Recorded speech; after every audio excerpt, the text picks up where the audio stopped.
Women learn Transcendental Meditation for many different reasons. It may be because the doctor recommends it as a means of addressing any of a wide range of health issues. Some women learn Transcendental Meditation because they're looking for a way to reduce stress. And some may just want to find a way to sleep better at night. Some want to be more creative or more successful in their professional lives. Others may be looking to improve their relationships or seeking to deepen their spiritual development. And some women just want to be happier. But for whatever reason a woman learns Transcendental Meditation, she'll experience benefits in all areas of her life. The Transcendental Meditation technique is much more than just a stress management technique.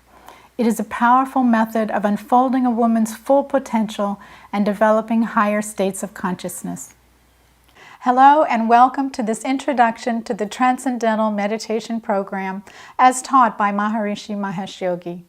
My name is Louise Allison. I'm a certified teacher of Transcendental Meditation for over 30 years, and it's my joy to share this profound and practical knowledge with you today. I want you to know today that for whatever reason you've come to this presentation, you will experience improvements in all these areas, reductions in stress, increased happiness, better health. But Transcendental Meditation is much more than a stress management technique. It's a technique to unfold the full creative potential of the individual. And this is what enlightenment is. It's simply the unfoldment of our full mental potential. So I look forward today to sharing this knowledge with you, and I hope by the end of this lecture you'll appreciate why I say that TM is the single most important thing that you can add to your daily routine, because it will make every aspect of your life better, because you'll be happier, clearer, more creative, and more fulfilled in yourself as a result. So let's begin. Transcendental Meditation was brought to the West, and by the way, revived in the East, about 50 years ago by Maharishi Mahesh Yogi, the great sage and scientist of consciousness. Since that time, millions of people have learned Transcendental Meditation from every culture, religion, race, age, educational background. And in addition, over 600 scientific studies have been done on TM worldwide. I'm proud to mention, in addition, that many of these studies have been published in peer-reviewed scientific journals. Journals like Scientific American, the Journal of Clinical Psychology, the American Heart Association's journals, Hypertension and Stroke, and many other prestigious journals. This is important so that you feel confident that the research on TM is good research, and that the benefits that we'll be talking about today are truly validated and will work for you, that you'll have this experience in your own personal life. What Transcendental Meditation is a simple, natural, completely effortless mental technique. And a technique means it's automatic. Whether you believe in electricity or not, if I turn on the light switch in here, electrical currents will begin to flow, and then there will be a room full of light. In the same way, whether you believe in the technique, whether you believe anything I say today, if you practice it the way that it's taught, you will experience the mind settling down to deeper and deeper levels of the thought processes and experiencing a profound calm, inner calm and peace. And correspondingly, you'll experience the body gaining a very deep level of relaxation. And as a result of this profound inner calm and relaxation, every area of your life will benefit. So let's talk now a little bit about what happens in the practice so that you have a context in which to appreciate the research and the benefits of TM. This is what I call the bubble diagram, and in it I'm comparing the mind to the ocean. On the surface of the ocean, there's lots of activity, lots of waves, choppy waves, big ones and little ones. In the same way, on the surface of our mind, we're constantly having thoughts about the past and the present and the future. At deeper levels of the ocean, there's great silence and great power.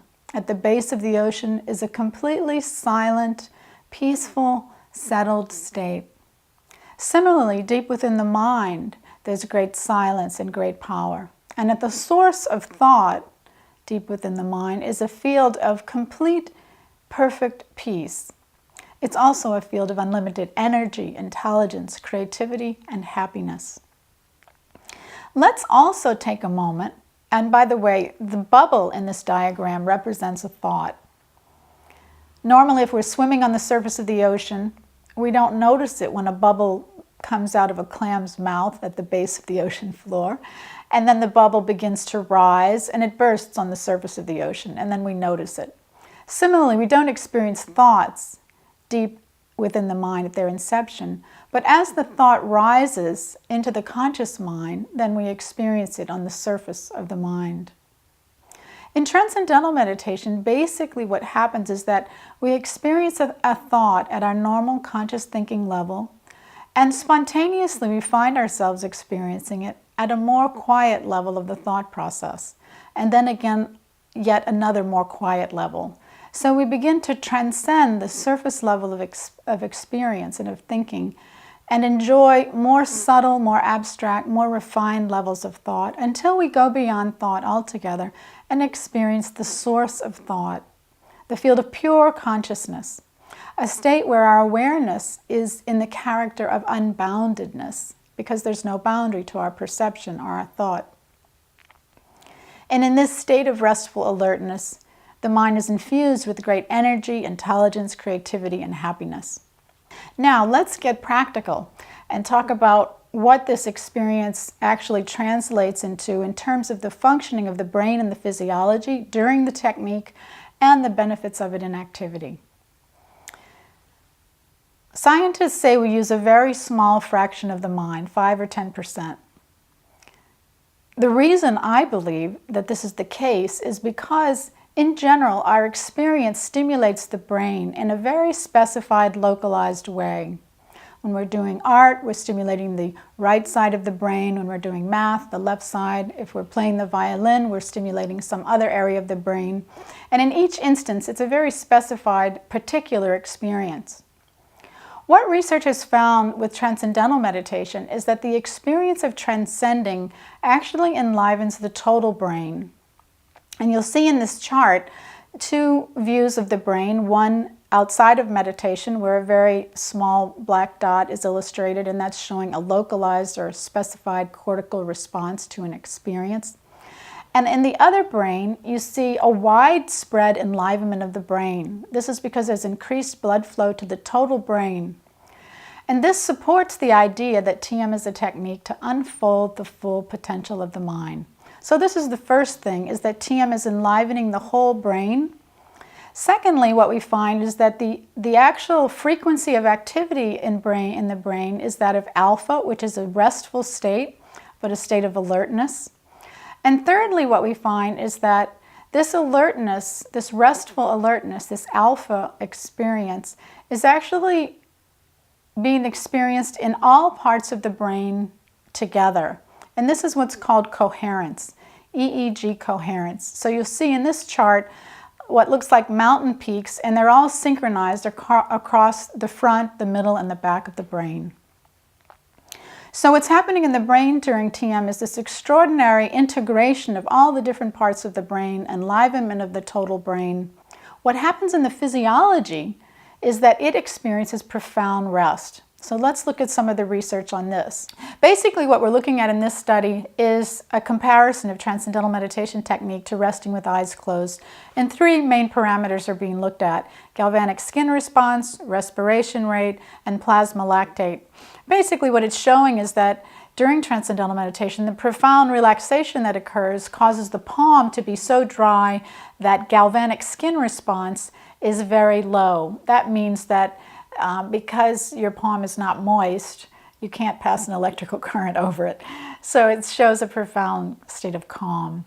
Respiration, of course, is a measure of how relaxed you are. So you see it drops dramatically during TM compared to resting.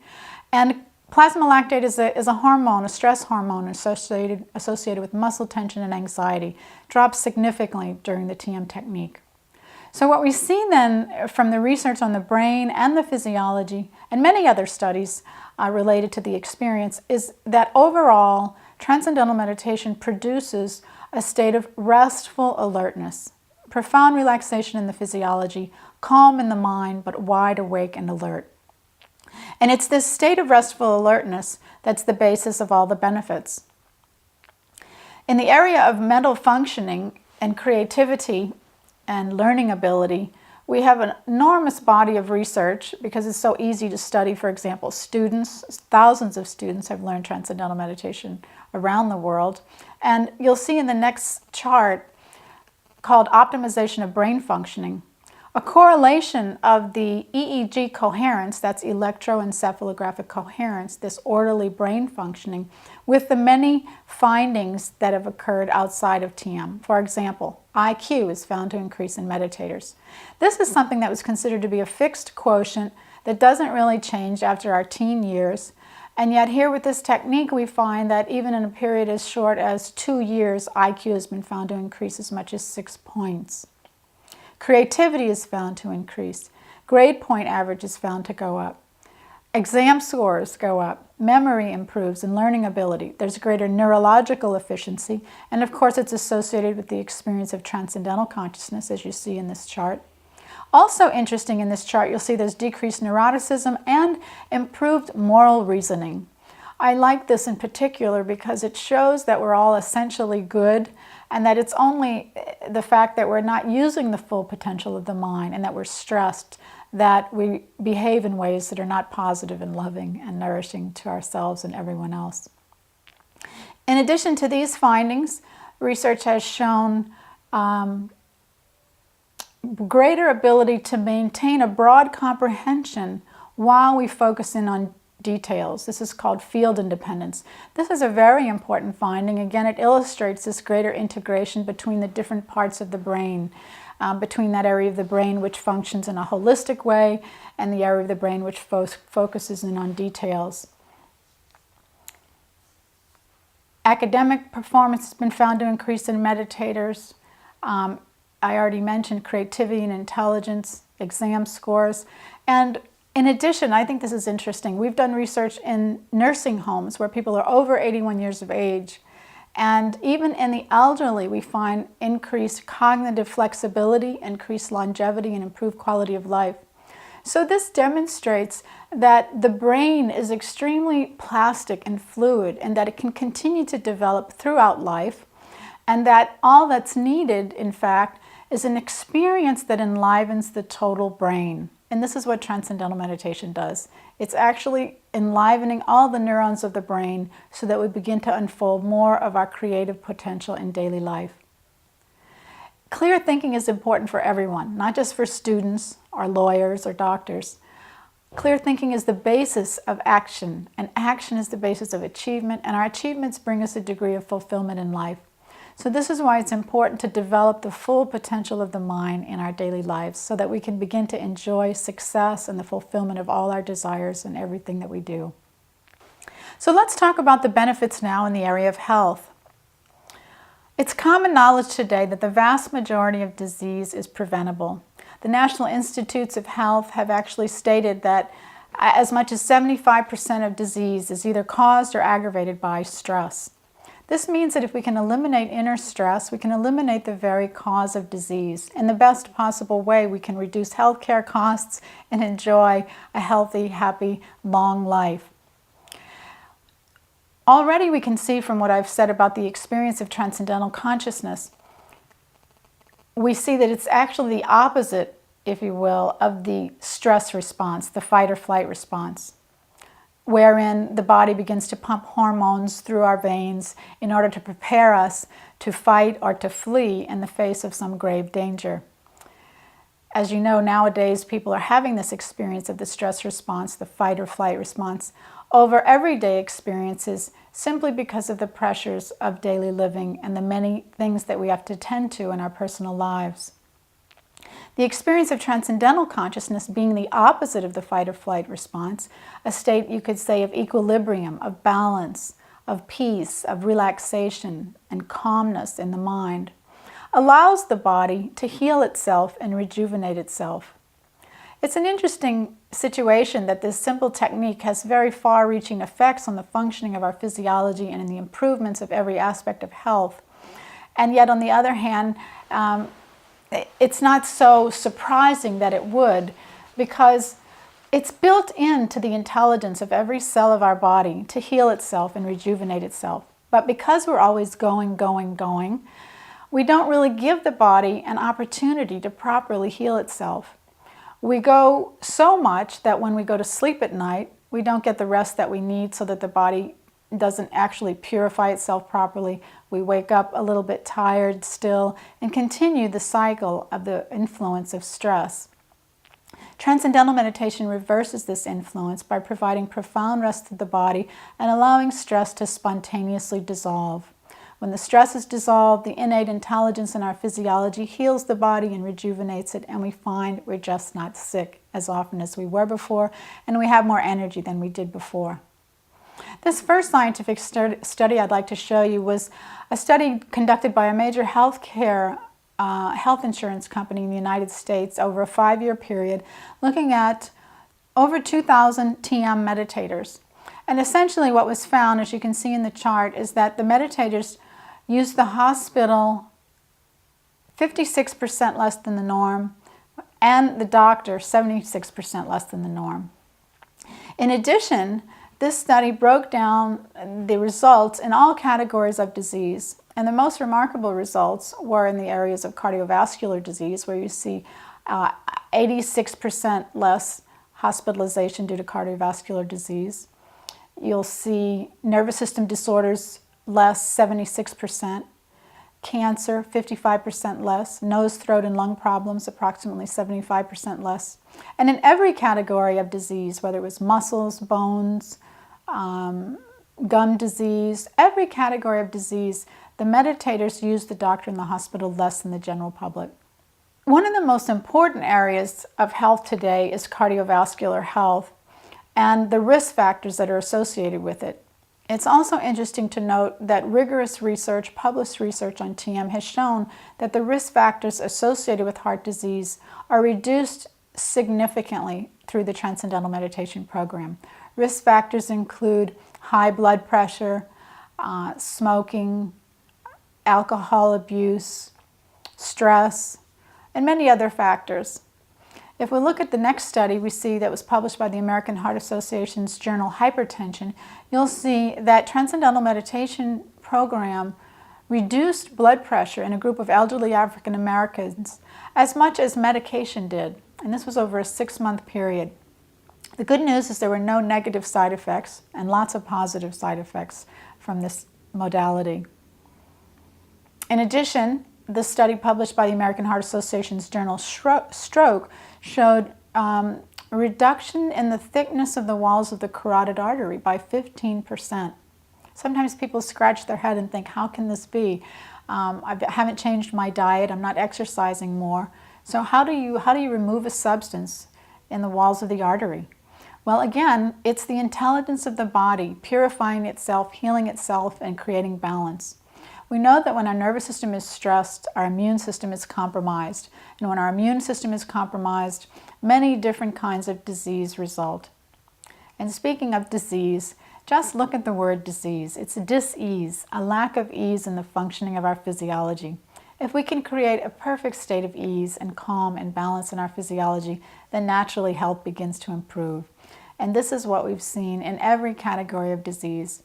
I think the bottom line for meditators is that they experience that they have more energy than they did before and they don't get sick as often.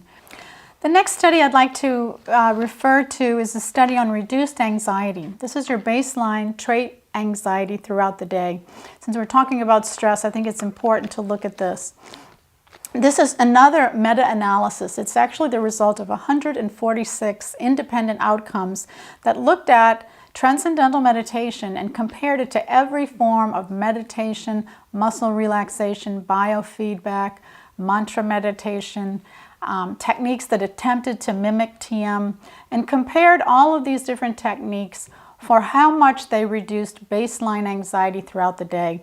And you'll see in this chart that the outcome, the result of the reduction in anxiety for all the other programs was not significant at all. In fact, it was about the level of what's called a placebo. And yet the reduction in trait anxiety was 2 to 4 times greater. This is so important because this is showing us several things. Number one, the changes that occur in our daily life as a result of Transcendental Meditation are real because they're the result of changes in the functioning of our nervous system during TM twice a day. We're actually creating this profound state of rest, and this is beginning to carry over into our daily life.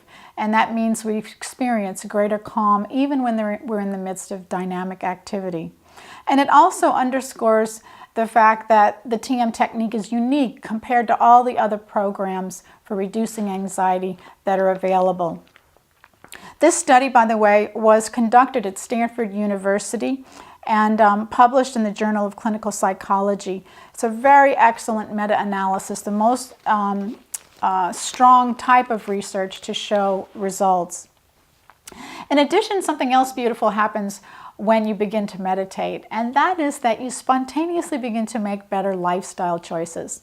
It's as if this inner experience of calm and stillness creates balance and happiness. And so when we come out of this experience, our point of reference is our own state of balance and happiness.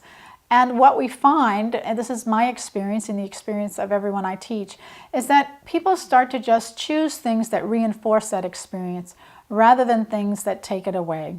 Things like drugs or alcohol or cigarettes, which we talked about earlier, or tobacco use. So naturally, we're getting healthier from the actual experience of meditation. In addition, we're beginning to make better lifestyle choices, and that's improving our health and well-being. And we're just enjoying life, in fact, more and more and more.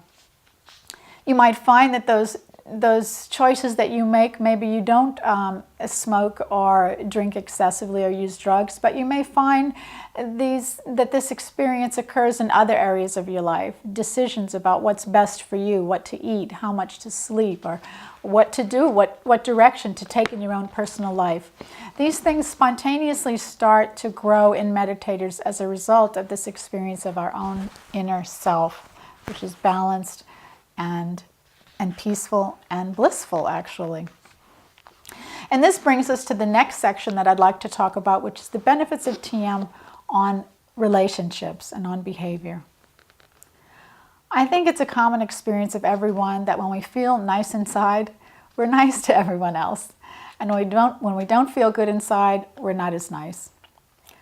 Successful relationships are based on our ability to give, how much we have to give, how much love, how much appreciation, how much help, how much guidance, how much protection and support. If we're happy inside, if we feel confident in ourselves, if we're fulfilling our desires, we're more creative, successful, then naturally we feel good about ourselves and we feel good about others and we have more to give. The world is as we are, and if we can increase our own consciousness and our own happiness, we'll see that reflected back to us in those who are near and dear to us. And we'll also find that in relationships with people who maybe we don't find as interesting or charming, that we're more understanding, we're more tolerant, and we're more appreciative. And depending on our own state of consciousness, it determines what we perceive around us and how much we appreciate. And the more that we grow in the ability to perceive finer values within our own consciousness, then spontaneously we find ourselves perceiving and appreciate more refined values in others and in everything around us and in the whole creation. And this is really the basis of the ability to love, because when we appreciate something or someone so much that we can't use any other word to describe it, then we just say, I love this person. So if you want to improve your relationships, if you want to have meaningful relationships, what we recommend is developing consciousness, becoming more awake inside, becoming fully awake inside. The strength and the unity of every relationship depends on the strength of our own consciousness. And research on meditators, personality inventories, for example, show that meditators grow in happiness, in the ability to have warm interpersonal relationships, grow in self-worth in the sense of increased self-esteem and increased self-confidence.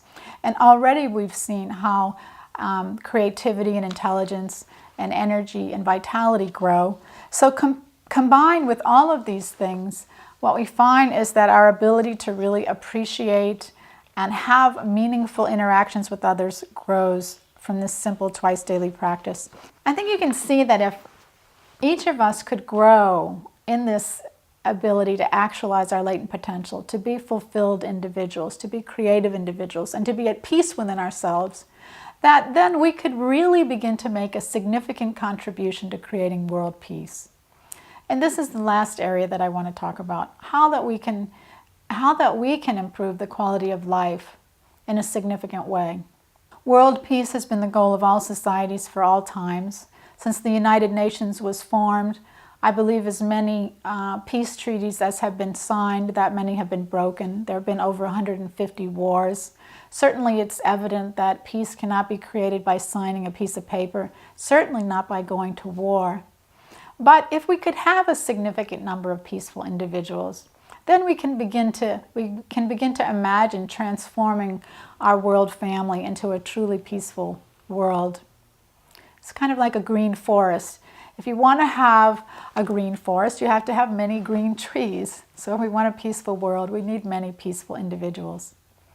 The good news is that we don't need for everyone to meditate, to have a very powerful influence of harmony and peace in our surroundings.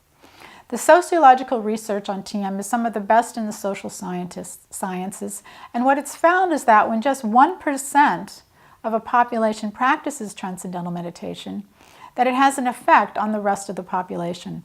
The very first study done on TM was done in the 70s, actually in 24 cities in the United States. 12 of them had relatively few TM meditators, and 12 of them, 1% of the population, had learned transcendental meditation. All the cities, by the way, were similar in size, education, and economic background. In that year, in the nation as a whole, crime rate was going up everywhere, about 7%. And in almost every control city, it was rising at the same rate. But in every TM city, crime rate was dropping 7 to 14%. This is a remarkable and dramatic shift in the collective consciousness from a negative direction to a more positive direction. And not only have crime rates dropped as a result of TM, but accident rates, sickness rates, even other factors that you associate with the overall quality of life, like divorce rates and weather conditions and patent applications, all indicate an increase in positivity, a new direction in society. I think it's nice for you to know that for whatever reason you may decide to learn transcendental meditation, whether you want to unfold more creative intelligence in your daily life, whether you want better health, whether you want more happiness and better relationships, that whatever reason you begin, you will be making the most significant contribution you can to creating an ideal quality of life in your community, in your nation, and in your whole world. You can see from all that I've said today that TM's not a technique that aims at improving any one area of life. It's a technique that's nourishing life as a whole. It's like watering the root of a tree. You know, if this plant were withering on the surface, the leaves were withering, and I went and sprayed the leaves with some fertilizer, you'd probably think I was a little bit off and that perhaps I might consider going to a deeper level and watering the root. And in so doing, not only would the leaves become brighter and greener and healthier, but so would the stem, so would the flower, and if it had fruit, the fruit would be sweeter and more delicious. So by watering the root, you nourish the whole plant. In our own personal lives, generally, most of us don't know what is the one root cause of all problems. The root cause of all problems is weakness born of stress that comes from not using the full potential of the mind, from not experiencing our true nature, which is infinite. Every meditator experiences that when we dive into our own self in meditation, we experience this state of transcendental consciousness, that life begins to become better and better and better. So if you want to improve every aspect of life, then begin transcendental meditation, water the root, and enjoy the fruit.